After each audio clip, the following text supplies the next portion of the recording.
Tape வாட்டரா?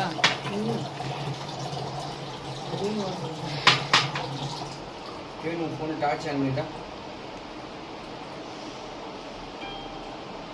Wash பண்ணிட்டா madam இதான் மினரல்ஸ்னு சொல்லுவாங்க. ஓகேங்களா? சின்ன சின்ன பபிள்ஸாக இருக்கும். இது வந்து ஒரு பவுடரோ இதுவோ கிடையாது. இது பபிள்ஸாக இருக்கும். இது என்ன பண்ணணும், கொஞ்ச நேரத்தில் அப்படியே ஓரத்தில் உட்காந்துரும் நம்ம கண்ணு தெரியாமல். ஸோ இந்த வாட்டரை வந்து டேரெக்டாக குடிக்கிறதுக்கு அதுதான் சொல்கிறாங்க, டேரெக்டாக குடிக்கணும்னு சொல்லி. ஸ்டோர் பண்ணி குடிக்கிறத விட டேரெக்டாக குடிச்சிங்கன்னா ரொம்ப நல்லாயிருக்கும். உங்களுக்கு ஸ்டோர் பண்ணணும்னு நினச்சிங்கன்னா காப்பரில் ஸ்டோர் பண்ணி வச்சுக்கோங்க. அதுவும் 5 லிட்டர்ஸ், அதுக்கு மேலே வேண்டாம். சரிங்களா?